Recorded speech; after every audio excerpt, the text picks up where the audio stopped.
Hello, everyone, and welcome to Over the Top Rope Wrestling Podcast here with Mike and Cal, where we're not a good podcast. We're not a bad podcast. We are just the wrestling podcast here on YouTube. And Mike, I gotta say, very interesting week in the world of wrestling. Oh, it's been crazy. It really has. Kicked it off with Money in the Bank. WWE calling it the best Money in the Bank pay-per-view of all time. I would say no to that. Yeah, I don't agree. I would with say 2011 was better. CM Punk. CM But nonetheless, still a pretty good show. The top three matches delivered. Just your overall thoughts or anything you want to touch on? I was pretty happy overall. A couple things that really bugged me was the end of the Cena Styles match. I don't think anyone was a fan of that. Yeah, good match, terrible ending. The ladder match itself, awesome. I thought hit a wall. I think personally, but they really picked up at the end. Ambrose catching the win and then cashing it at the end was awesome. The ladder match hit a wall. The Money in the Bank ladder match? Yeah. Hit a wall? Okay. Well, overall, the pay-per-view, I mean, the opening match, the four-way for the tag titles, a bit sloppy. Yeah, I would definitely agree with that. I was a fan of the New Day going over. I thought for sure that they would retain. Would have liked to see Gallows and Anderson win there, but if you could tell on Raw, they were building them up way too strong. That's when you know they're not going to win. Mm-hmm. And then we had Dolph Ziggler versus Baron Corbin. Stopped caring. Yeah, I don't care. Cruz versus Sheamus. Still don't care. The Divas tag. Still don't care. Then we hit the high point. We had Styles and Cena, which is great. The Money in the Bank ladder match, really good as well. Mm-hmm. Liked the win for Ambrose. And then it was the U.S. title, Rusev versus Titus O'Neil. Don't care. Gonna be honest, didn't watch that. Tuned over to catch the final seconds of the of Game 7 of the NBA Finals, which I'm glad I did do that. And then the main event, the show did go past 11 o'clock, which is not normal. Well, apparently now it is. Yeah. Apparently pay-per-views are just now used to it. Yeah. The match was pretty good. Reigns and Rollins. Crowd was all over Reigns. Oh, as out always. The building. You Can't Wrestle chance. What do you think of the You Can't Wrestle chance? I think he was just in pure shock. Personally, I love him. I think they're hysterical. I don't agree with him because clearly he can wrestle. He's not the best, but he's not like a guy that he can go out there and put a good match on with a guy like Styles, a guy with like Rollins. He gets carried in all these matches, but to say he can't wrestle is a bit. Yeah, I agree with that. He does some cool things. He obviously can wrestle, but he's not great or anything. Mm-hmm. But I think those eat him alive inside. Oh, yeah. The match was good. We had the big spot where Reigns missed the spear and just absolutely drilled the barricade. So strong. That I'm shocked they didn't bring down the whole thing. He's that strong. He comes back in. Rollins hits the turnbuckle powerbomb, and Reigns pops right back out with a Superman punch. Still strong. And then the referee gets knocked down. Reigns hits the spear. Rollins kicks out. The great spot where we had Reigns come in for the spear. Rollins catches him, we'll say. Midair. Yeah. Hits the pedigree. Great spot there. And then he just picks him up, pedigrees him again. 1, 2, 3. Rollins is champ for a brief moment. I was so happy. And then we hear Dean Ambrose music hit. Woo! You're the big Dean Ambrose fan. What were your thoughts? Oh my god! Well, I'm a Seth Rollins fan too, and when I saw Seth win, I was pretty happy, and I was knowing the brand split's coming, interested to see what they're gonna do with Dean, and he even said that he would cash in that night. People forget that. Yeah, and I was just when I heard his music come, I was on top of the world. I was running around, I was backflips, everything. I think the silver lining here, I'm not a huge Dean Ambrose fan. He's not like my favorite. Boo. But I have no issue with him being champion. I know I have no issue with him as a wrestler. I think the silver lining here is that Roman Reigns is not the champion anymore. Hey, Roman Reigns isn't a good guy. He's not a bad guy. He's just the guy. So Ambrose is champ. I think nothing more fitting than him winning the title in Las Vegas. Yeah, really. That just fits him perfectly. I'd like to know what he did after. So this whole week, we were expecting to be a grand celebration of Dean Ambrose as champion, but I believe it was Tuesday or Wednesday, we get the big news, Roman Reigns suspended for 30 days. Hey, he's not a good guy, he's not a bad guy, he just knows a guy. Clearly the jokes are just flowing against Roman Reigns. Don't like to kick a guy while he's down, but in a situation like this is obviously his fault. So stupid. I'm going to go Stephen A. Smith here for a second. Roman Reigns, stay off the damn weed. Well, we know it wasn't weed because they don't suspend for weed. They just fine. Rumors are that it might have been painkillers. So where do you think Roman Reigns is headed when he comes back? He will likely be back in time for Battleground. He will be. Yeah. then there's been no notion of that they're going to cancel the triple threat. We don't know. We'll probably find out on Raw what they do, if they're even going to acknowledge Reigns or not. They did put out the tweet that he was suspended. So just what's your thoughts going forward with Roman Reigns? Well, as it always is, Reigns is going to have to be carried for these next 30 days. Yep. So I'm really not expecting much. It's going to be nice to see him gone, and I'm hoping he comes back and does a heel turn. I think these 30 days are needed on the fans' parts of getting just a break from Roman Reigns, and Roman Reigns just getting a break from everything. All the scrutiny, everything. And it's heavily rumored that WWE knew that Roman Reigns failed the drug test before Money in the Bank. What do you think of that? Disgusted. Truly disgusted. I understand why, and I feel like I don't think Reigns would have dropped the title if he didn't fail the drug test. This is his fault. I'm more so disappointed in him, knowing his high standing in the company. He's the golden boy, and he goes and fails the drug test. Hopefully this knocks him down a little bit, as in they don't think so highly of him. Because once you get that first strike, I mean, you're still highly... He's probably obviously still very highly thought of by WWE management. But this has to put a little doubt in the back of their minds. Like, can we trust this guy? Another guy who had his struggles with the wellness policy, Randy Orton. He's really turned it around now, but he had that second suspension. So this can't help Reigns in any way. Roman Reigns goes off, and, he seems like the good guy. He's always with the kids, doing stuff like that.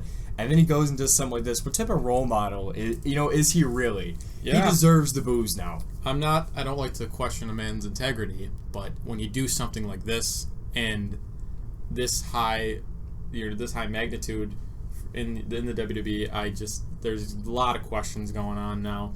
He took to Twitter, said he owned it, which you got to respect that. But what else are you going to do at that point? I'm sure WWE said, hey, you got to go tweet that. Well, I mean, now we know how he's so strong. He's just been juicing up all this time. Yeah, I don't want to speculate. The rumor is painkillers. We don't know. So Roman Reigns gone for 30 days, but before he was suspended on Tuesday, Monday night, the main event for Battleground, which is in late July, about a month away, a little less than a month away. Finally, we're getting the Shield triple threat for the WWE Championship. Wish it wasn't at Battleground, but, the brand split again, throwing a wrench into everything. I feel, though, but, I mean, at least we're getting it. Yeah, that's true. Battleground's really not a bad pay-per-view to do it at. I believe we went on this podcast before, and you said that you wanted something big at Battleground this year. Maybe you didn't say it on the podcast, but you've said it to me numerous times. Battleground is one of those pay-per-views where it's just almost like a filler pay-per-view. Yeah, no, it definitely is. It's just a stepping stone to SummerSlam. Yeah, I think Battleground needs its own match, almost. I like where you're headed with that, but we finally get this huge main event. But if you think, last year's main event was Lesnar versus Rollins for the belt. So Battleground doesn't get good finishes. That's the problem, because we had Undertaker coming back last year at Battleground. Yeah. And this triple threat where do you see this match going? Honestly, it could go anywhere. I'm hoping that the draft will play into this, obviously, a little bit. I'm really hoping Ambrose retains. I'd like to see Seth look good all at the same time, and hopefully Roman will just fall somewhere on his way in and not even wrestle. I really hope that Roman Reigns doesn't win back the title, but I'm really worried for Dean Ambrose's title reign. It's scary. I don't know how they're going to book him. Finally, there's a champion that universally is liked by the fans. Oh, I don't think I've ever seen Dean Ambrose get booed before. I'm thinking Ambrose might win, and maybe they'll just have him feud with someone new like Jericho or something. That hasn't happened. As much as I don't like Roman Reigns, I would love a Roman Reigns versus Dean Ambrose feud. Ambrose just makes that feud. We've seen Ambrose and Rollins. We've seen Rollins and Reigns pretty much. So the only one we haven't really seen is Reigns and Ambrose. I bet Ambrose retains, then they go to the same show. Any other matches you think are going to go down at Battleground? Or just early predictions? Hearing rumors about a Team Cena versus the Club. Love that idea. Yeah. And it would actually be a smart booking decision, so you can leave the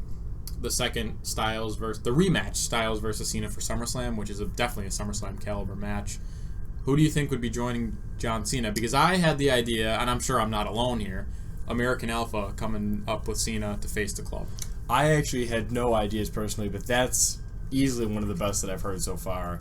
American Alpha would be a great fit to go with John Cena. Yep, I definitely agree. I think it'd be a really good match too. Oh yeah.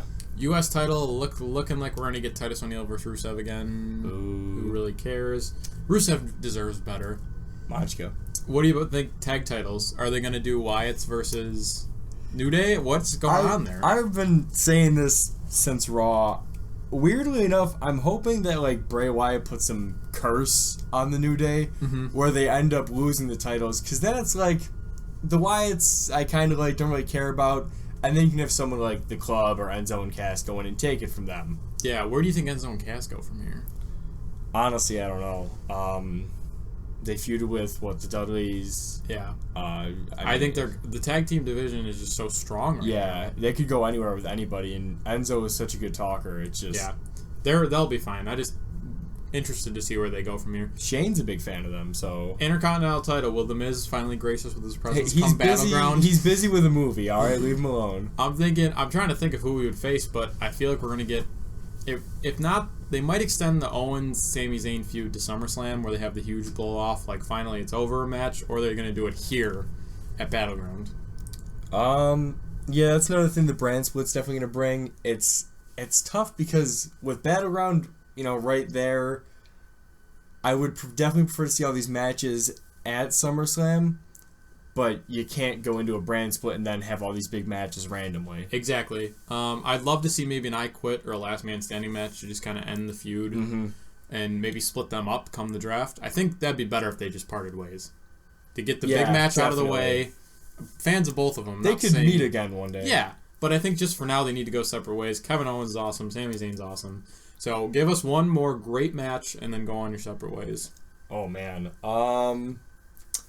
You know what? I'm actually, weirdly enough, looking forward to the women's matches with Sasha Banks being back. It's just like, there's a lot that could happen. So what there. are we thinking? Sasha Banks versus Charlotte right away at Battleground? Are they going to do another tag match with maybe Becky and Sasha versus Charlotte and Dana?